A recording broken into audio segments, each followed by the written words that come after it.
Olá, hoje é quarta-feira, 30 de abril de 2025. O Grupo de Conjuntura está reunido para mais um dos seus podcasts. E o nosso tema de hoje é o nível de atividade da economia brasileira, e, em particular, o aquecimento do mercado de trabalho, porque hoje foram divulgados os dados da PNAD de março, e esses dados se referem ao trimestre, janeiro-março, né? É, Na nossa leitura dessas informações, elas revelam a continuidade do processo de aquecimento do mercado de trabalho, sobre o qual a gente já falou em outras oportunidades. Então, vamos lá. Começando pela taxa de desemprego, é claro que a notícia que vai para as primeiras páginas do jornal é que ela se elevou para 7%, saindo de 6,2% no último trimestre de 2024. Mas esse dado é um dado enganador, já que o primeiro trimestre do ano ele sempre tem uma taxa de desemprego mais alta, porque as vagas temporárias criadas próximas ao Natal, elas desaparecem nesse período, né? Então, quando a gente faz um procedimento estatístico de ajuste sazonal, que leva em conta exatamente essas diferenças do comportamento da variável em diferentes momentos do ano, quando a gente faz esse ajuste sazonal, o quadro se inverte. A taxa de desemprego com ajuste sazonal caiu de 6,6% no último trimestre do ano passado para 6,4% no primeiro trimestre desse ano. Aliás, essa taxa com ajuste é a mais baixa de toda a série histórica, para qualquer período, em toda a série histórica, desde o início de 2012. Né? Bom, esse baixo nível de desemprego, pelos padrões históricos brasileiros, ele, nós devemos pensar, né? Bom, mas então devia estar exercendo uma pressão sobre os salários reais, pressão para cima sobre os salários reais. E, de fato, está acontecendo isso. Nos últimos 12 meses, por exemplo, o rendimento real do trabalho teve uma elevação de 4% real. Tanto se a gente mede pelo critério habitual, né, de rendimento habitual, quanto pelo critério de rendimento efetivo. Essa elevação é bastante forte, principalmente quando a gente compara ao aumento da produtividade. A produtividade do trabalho na economia brasileira, bom, ela varia dependendo do período que você pegue, mas, em geral, tem crescido em torno de 0,5%. Então, uma alta de 4% do salário real significa uma alta de 3,5 pontos percentuais acima da produtividade para um ano, que é muito. Né? Uma outra variável relevante aí divulgada foi o crescimento da ocupação, ou do nível de emprego, se vocês quiserem. Né? E considerando aqui novamente os últimos 12 meses, a taxa de crescimento do emprego foi de 2,3%, que é muito elevado, conforme a gente vai discutir já já. E mais, se a gente pega o crescimento do emprego, da ocupação na indústria, no comércio, em boa parte dos serviços, ela foi muito acima dessa taxa de 2,3%. Apenas para a agricultura e para os serviços domésticos, ambos com pouca relação com o ciclo econômico, só nesses setores houve taxas negativas de crescimento nos últimos 12 meses. E, por fim, se a gente combina o crescimento do salário real com o crescimento do nível de emprego, a gente chega a uma expansão da massa salarial, né, de 6,6% nos últimos 12 meses. Né? Continua sendo uma expansão muito forte, ela já vem sendo assim há bastante tempo, e muito superior ao crescimento do PIB. Então, o salário, a massa de salários, a massa de rendimento do trabalho vem crescendo a um ritmo bem superior ao PIB, e isso tende a realimentar a expansão da economia, né? via efeito desse crescimento da massa de salários sobre o consumo das famílias. Eu gostaria de agora pensar um pouquinho nas implicações desse quadro que a PNAD está revelando para a gente, né, aqui, né, período mais recente. Né? Em alguns podcasts anteriores, a gente já falou aqui da restrição ao crescimento resultante dessa situação apertada, né, do mercado de trabalho. Só que ela se agravou, que é o que a gente mostrou aqui com os dados mais recentes da PNAD. Resumindo o argumento, a oferta de trabalho tem crescido muito lentamente, devido à transição demográfica brasileira. A população em idade de trabalhar, se a gente tem vários conceitos de população em idade de trabalhar, né? Mas eu gosto mais do conceito do contingente entre 14 e 64 anos, né?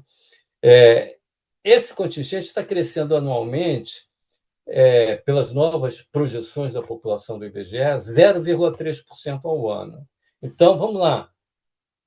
E a PEA, que é a população economicamente ativa, ou a força de trabalho, tende a crescer mais ou menos em linha com a população em idade de trabalhar.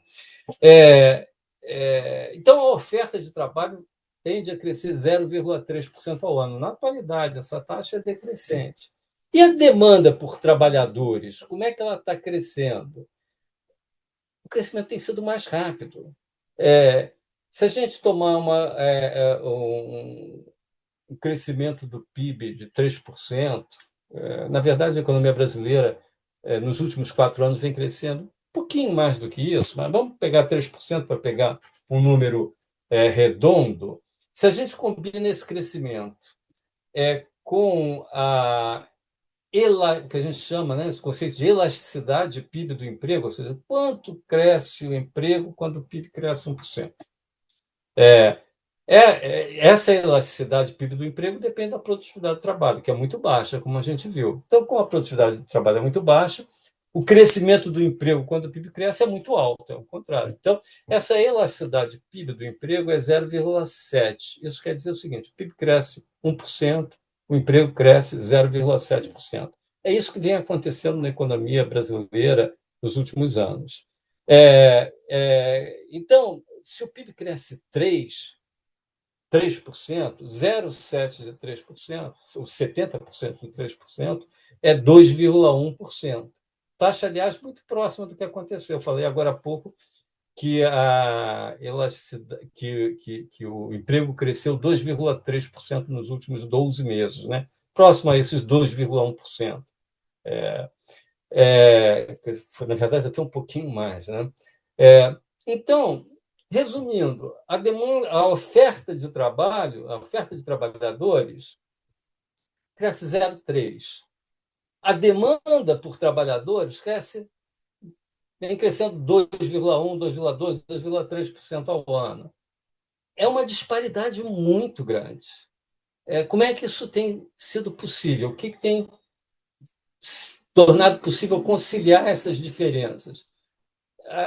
Isso só tem sido possível de acontecer porque existia um enorme estoque de desemprego em 2020. Né?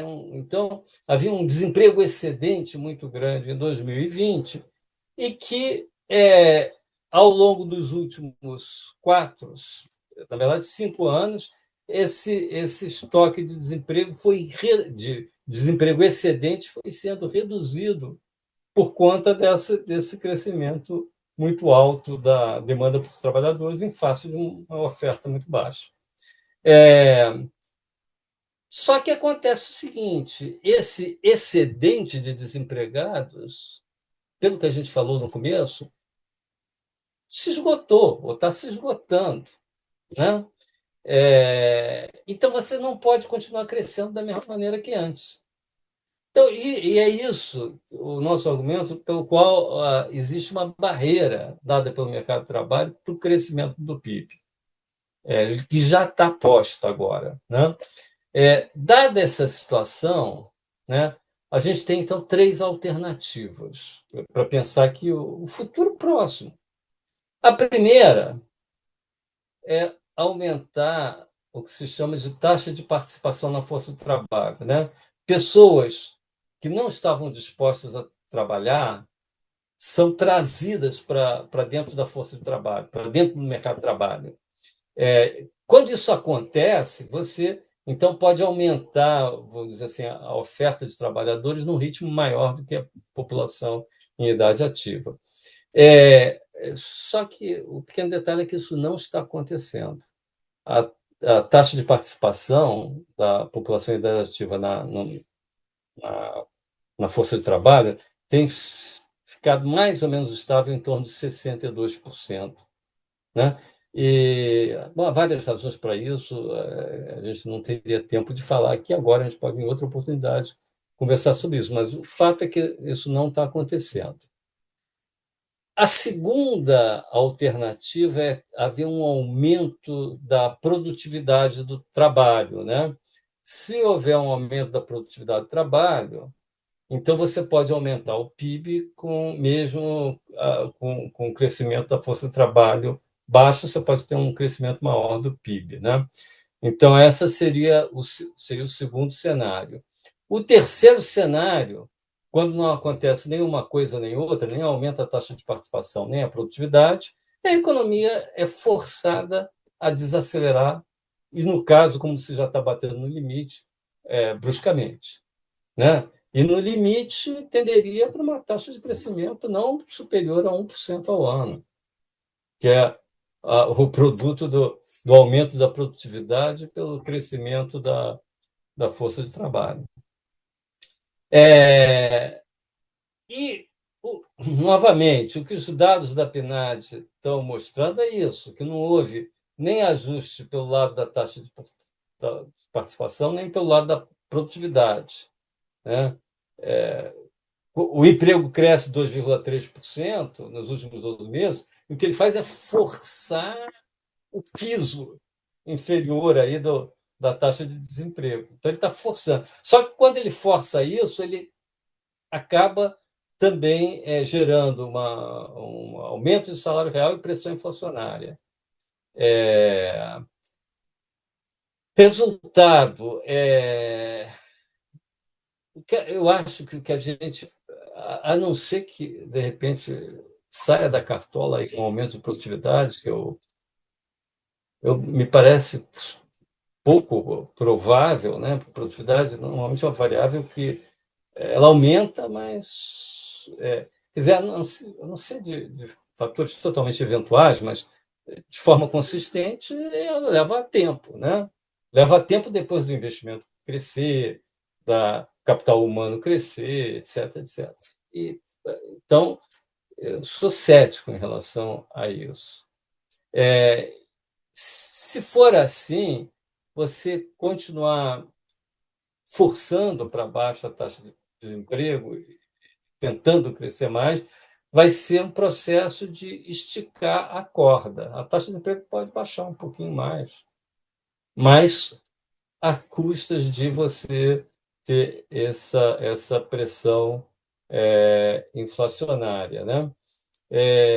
Me parece evidente, então, que esse padrão não tem muito futuro, né? E embora existam medidas pontuais que o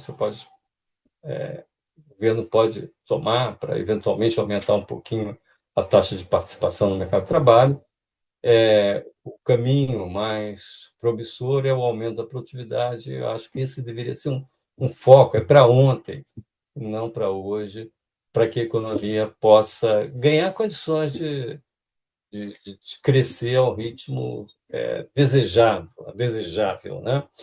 Então, mas eu acho que a curto prazo a gente vai esbarrar nesse limite, inevitavelmente, sobre qual nesse limite que eu falei aqui, inevitavelmente.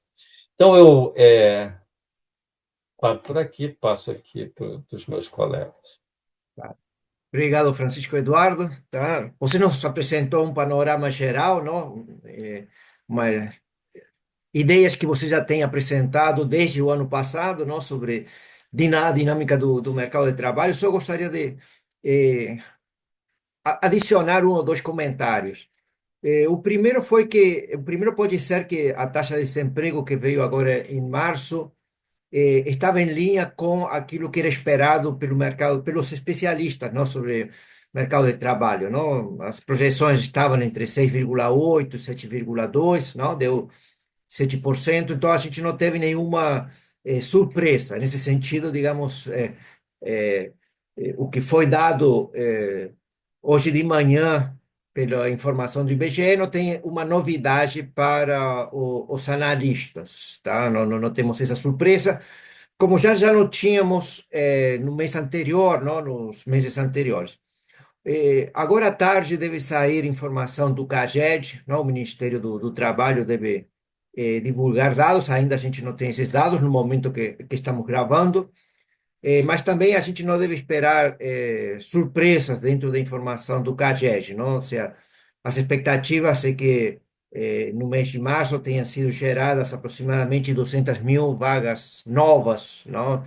Que vai um pouco em linha com o aquecimento do mercado de trabalho que o Francisco Eduardo está nos destacando. Mas o que eu queria destacar é esse ponto de que, por enquanto, a gente não está tendo surpresas em relação às expectativas que os analistas têm sobre o mercado de trabalho.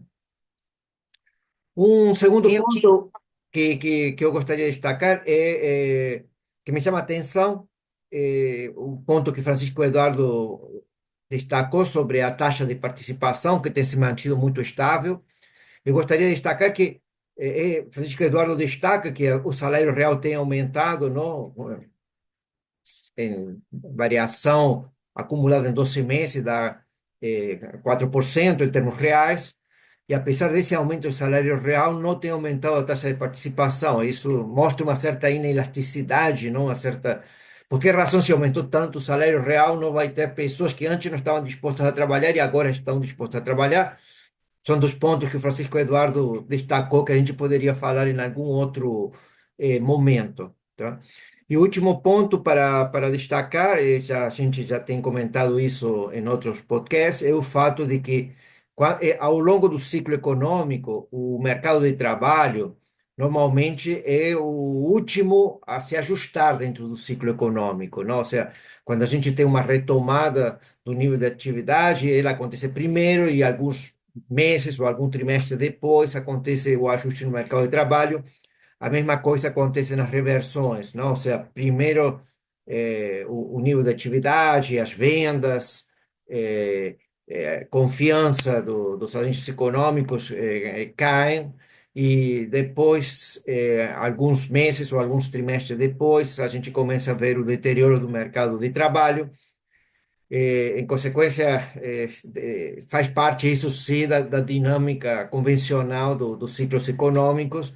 A gente espera essa desaceleração do mercado de trabalho, tá? Mas ele vai acontecer depois que outras variáveis macroeconômicas, notadamente indicadores de produção, nível de atividade, já tenha se deteriorado um pouco mais. Ou seja, um pouco a racionalidade é que quando caem as vendas e cai um pouco a produção, os empresários demoram um pouquinho para tomar suas decisões para demitir pessoas, tá? Então, queria destacar esses três pontos, não? Agora, professora então Margarida. eu queria destacar aqui, quer dizer, esse quadro que foi colocado aí, do nível de atividade econômica espelhado no mercado de trabalho, é um quadro onde você tem aí, isso é o resultado de uma política monetária extremamente contracionista e uma política fiscal na contramão disso tudo, extremamente expansionista, né?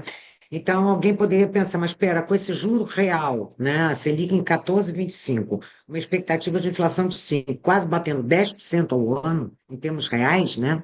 Como é que a economia ainda mantém esse nível de aquecimento? Como é que ela está se mostrando tão resistente? Eu diria que os programas que o governo já implementou, né, e as políticas que o governo já implementou, em parte, já respondem por essa resiliência, vamos dizer assim, no mercado de trabalho. Então, eu queria destacar aqui o programa Minha Casa Minha Vida. Houve uma ampliação da faixa de renda que será beneficiada pelo programa, Isso ainda não aconteceu, porque essa decisão aconteceu em março. E a gente está falando de dados que se referem ao período que termina em março. Então, essa ampliação ainda vai, né, dar mais incentivos a esse quadro do mercado de trabalho extremamente forçado, extremamente, né, batendo já no teto do possível. Vai piorar isso. Programa Pé de Meia, que está aí desde o início do ano também, o saque aniversário, a permissão de sacar, aqueles que sacaram, optaram pelo saque aniversário, em março, em fevereiro, foi permitido, que não era permitido, que essas pessoas sacassem o seu fundo de garantia, caso tivessem sido demitidas entre fevereiro de 2020 e fevereiro de 2025. Isso calculou-se um impacto de 12 bilhões de reais na economia. Então, provavelmente, esse fator explica fortemente também esse nível de aquecimento. O aumento do salário mínimo, em termos reais, de 2,5%, impactando aí em grande parte dos gastos governamentais, né? Estima-se aí que os gastos públicos primários do governo central têm uma indexação ao salário mínimo que passa de 30%. Então, isso é um impacto muito grande, né? E agora, mais recentemente, com a criação, vamos dizer assim, de novas regras para o consignado privado, isso também vai acelerar muito, né, o ritmo de consumo, vai dar fôlego. Mas isso tudo só piora o quadro da inflação, só dá mais trabalho ao Banco Central, isso obriga uma taxa de juros mais elevada para controlar um processo inflacionário. Então, esses fatores todos que eu acabei de colocar, né, eles vão na contramão de uma coisa que está acontecendo endogenamente na economia brasileira, que é a economia batendo no teto da sua capacidade produtiva. Forçar isso só vai gerar mais inflação ou mais importações, que é um outro tema que em algum momento a gente também vai tratar, que é o quadro da piora, né, do déficit de transações correntes, que ele é a contraface desse desequilíbrio que a gente está falando aí também. Era isso que eu Só para queria fazer. completar esse ponto aí seu, Margarida, porque você tem uma pressão inflacionária, que é o que a gente está falando aqui, mas essa pressão, neste momento, esse quadro da economia mundial sobre o qual a gente também tem falado, ela pode ser até atenuada, né? Na medida em que caem os preços de commodities, o preço do petróleo caiu e por aí vai, né? E até o dólar também vai ajudar nisso. Mas na medida em que esses fatores compensem a inflação, aí entra essa outra coisa, porque aí porque está baixando o preço dos importados, você vai aumentar as importações e aí o desequilíbrio vai aparecer não na inflação e sim no balanço de pagamentos, onde às vezes ele já tem aparecido, mas talvez se intensifique. Então, é uma coisa ou outra. Então, eu acho que você tem razão, a gente tem que voltar aqui mais adiante a falar sobre essa questão do balanço de pagamentos. Bom, O fato é que é um quadro que não é para ser comemorado, porque ele não é sustentável. Esse é que é a questão, né? porque é óbvio que tem um lado, digamos assim, positivo. Ah, está melhorando o salário real. Isso é óbvio que é bom. Está aumentando o emprego. Óbvio que é bom. Mas tem essa questão da sustentabilidade. Você não pode fazer uma coisa que não pode continuar, porque ela não continuará. Bom, ficamos por aqui e até a próxima semana com mais um podcast do Grupo de Conjuntura. Até lá.